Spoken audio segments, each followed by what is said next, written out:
একটা ভুল বোঝাবুঝি আর এতেই শিরোপা হারালো রংপুর। ফাইনালে জিততে প্রয়োজন ৪৫ বলে ৯৫ রান, আর উইকেটে থাকা দুই সেট ব্যাটার সাইফ ও ইফতেখার। ২৯ রানে ৩ উইকেট হারানো রংপুরকে জয়ের বন্দরে নিয়ে যাচ্ছিলেন এই দুই ব্যাটার। সাইফের সংগ্রহ ৪১ আর ইফতেখার তখন ব্যাট করছিলেন ৩৬ রানে।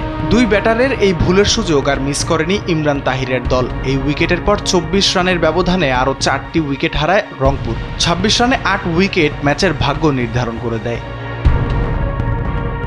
অপরাজেয় থেকে টানা দ্বিতীয়বার গ্লোবাল সুপার লিগের ফাইনালে উঠেছিল রংপুর রাইডার্স। তবে প্রথম রাউন্ডের শেষ ম্যাচে ৭৯ রানে অল আউট হওয়ায় তাদের ব্যাটিংয়ের বাস্তব চিত্র ধরা পড়েছিল। বৃষ্টির কারণে সেই ম্যাচে হার এড়ালেও রেস থেকে গেছে ফাইনাল ম্যাচে।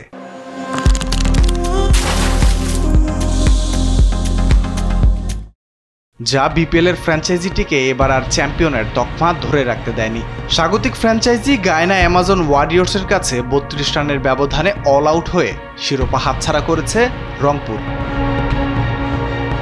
অথচ রংপুর একমাত্র দল হিসেবে প্রথম রাউন্ডে ৩ ম্যাচ জিতেই ফাইনালে উঠেছিল। বিপরীতে ৪ ম্যাচের মধ্যে একটিতে হেরে পয়েন্ট টেবিলের ২ থেকে ফাইনাল খেলতে নামে গায়ানা অ্যামাজন ওয়ারিয়র্স। প্রথম ইনিংসে তারা জয়ের উপলক্ষ তৈরি করে ১৯৬ রানের বড় পুঁজি নিয়ে, যা টুর্নামেন্টটির চলতি আসরের সর্বোচ্চ দলীয় সংগ্রহ।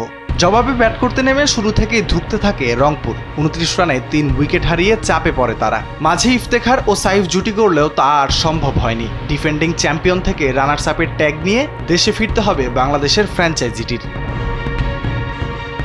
রাফিউল ইসলাম রাতুল, কালবেলা।